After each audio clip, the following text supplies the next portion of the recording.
Allez, voilà. Les chronos sont pris donc devant la tour. Voilà, devant le poste de chronométrage. C'est le cas donc pour Bruno Calbry qui vient de s'élancer. Alors lui, il le connaît forcément, ce terrain. Il le connaît par cœur, Bruno. Il a l'habitude puisqu'il a couru là à maintes reprises. Regardez, le voilà, le champion Loïc Bardin. Loïc Bardin, donc avec sa Toyota MRS, le pilote de La Roche-sur-Yon. On va voir d'ailleurs comment il se comporte avec sa Toyota. Ça a l'air de pas trop mal se passer. Voilà, dans la remontée. Regardez-le, il est là, il passe devant nous avec sa plaque rouge. Autre Toyota numéro 12, celle de Régis Barbin pour le Poitou-Charentes.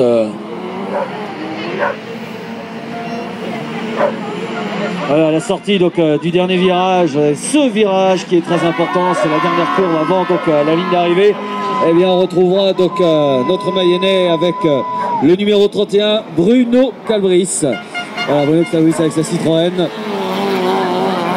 Ouais, c'est un pilote voilà, qui court sur une Xara et il avait l'habitude de courir sur une BX quand il a commencé.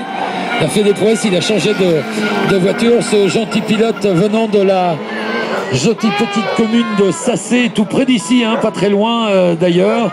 Eh bien, voilà, je pense qu'il va se régaler. Je pense qu'il devrait faire des bons chronos. Il a envie, en tout cas.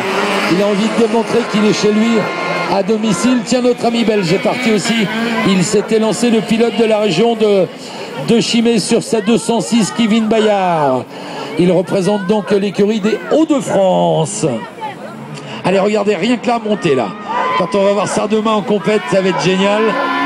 Allez, on va pas se faire de cadeaux. Ah, j'ai hâte demain de mettre le feu avec vous, mon cher Stéphane. Ah, même notre ami belge a des problèmes de reprise là, avec sa voiture. Sa 206 numéro 92.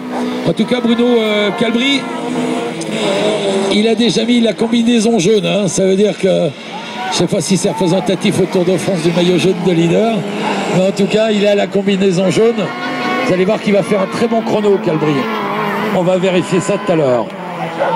Voilà, alors que Bruno Calbry donc remonte la piste pour donc arriver sur son dernier tour. Très belle impression de Bruno Calbry. Oui, absolument. Et puis il faudra surveiller surtout les Bardin, hein, le pilote vendéen de La Roche-sur-Yon, hein, qui a la Toyota MRS numéro 1, qui a l'air aussi forcément à l'aise. Hein. C'est les voitures qui ont de la reprise, voilà, de la technicité, si elles sont là. Et s'ils se sont imposés sur les courses précédentes, c'est qu'il y a quand même